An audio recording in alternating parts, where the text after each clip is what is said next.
এই সুন্দর জামাটি কিভাবে তৈরি করলাম আজকে সেটি তোমাদের সাথে শেয়ার করব, দেখতে হলে সাথেই থাকো। প্রথমেই আমি মেজারমেন্ট অনুযায়ী জামাটিকে কাটিং করে নিয়েছি।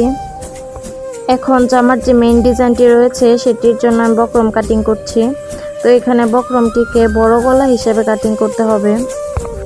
গলার পাশে 4 ইঞ্চি আর লম্বাতে 9 ইঞ্চি নিয়ে আমি গলাটিকে কাটিং করে নিয়েছি। তো আমরা নর্মাল যেসব গলা সেলাই করে থাকি সেমভাবেই এটি সেলাই করে নিচ্ছি।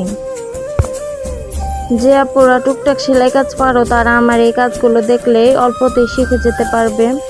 তো এখানে আমি গলাটিতে চাপ সেলাই দিয়ে নিচ্ছি, তারপর আমি লেস বসিয়ে নেব। তোমাদের বুঝতে অসুবিধা হলে আমাকে জানিও, আমি তোমাদের বোঝানোর চেষ্টা করব। এরকম আরও সুন্দর সুন্দর ডিজাইনের ড্রেসের মেকিং ভিডিও পেতে হলে আমার পেজটিতে তোমরা ফলো দিয়ে রেখো।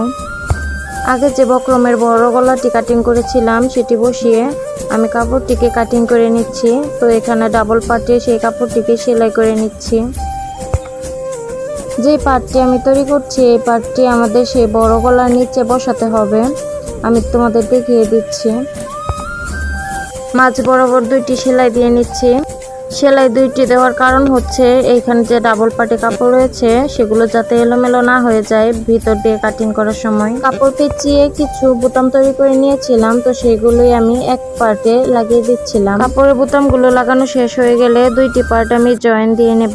জয়েন্ট দিয়ে উপর দিয়ে আমি চাপ সেলাই দিয়ে নেব। চাপ সেলাইটা দিলে সেলাইয়ের ফিনিশিংটা খুব ভালো আসে। এখানে আমার গলার পট্টিটি তৈরি হয়ে গেছে। তো এই পট্টিটি আমি গলার নিচে দিয়ে লাগিয়ে নেব। ড্রেসের ভিডিওটা অনেক লং হয়ে যাচ্ছে, তো আপনারা একটু ধৈর্য সহকারে দেখবেন। কথা বলতে বলতে গলার পট্টিটি লাগানো কমপ্লিট হয়ে গেছে।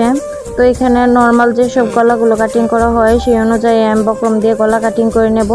আর এর উপরে অনেক আপুরাই তো আছো যারা জিজ্ঞেস করো যে আপু তোমার ওই ড্রেসটা কিভাবে তৈরি করেছো, এই ড্রেসটা কিভাবে তৈরি করেছো, আমাদের একটু শিখিয়ে দিলে ভালো হয়। তো তাদের জন্য বলছি, তোমাদের জন্যই তো আমি ভিডিও দেই। এই ভিডিওগুলো যদি শেয়ার দিয়ে তোমাদের ফাইলে রেখে দাও তাহলেই তো তোমরা বুঝে যাবে আর শিখে যাবে। আপুদের সাথে দেখা হলে তো তোমরা সামনাসামনি সবাই বলো যে তোমার ভিডিওগুলো খুব ভালো লাগে। তো তোমরা সামনাসামনি না বলে যদি কমেন্টের মাধ্যমে জানাও তাহলে বিষয়টা আরো বেশি ভালো হয়। সবাই ভালো থাকবে। আল্লাহ হাফেজ।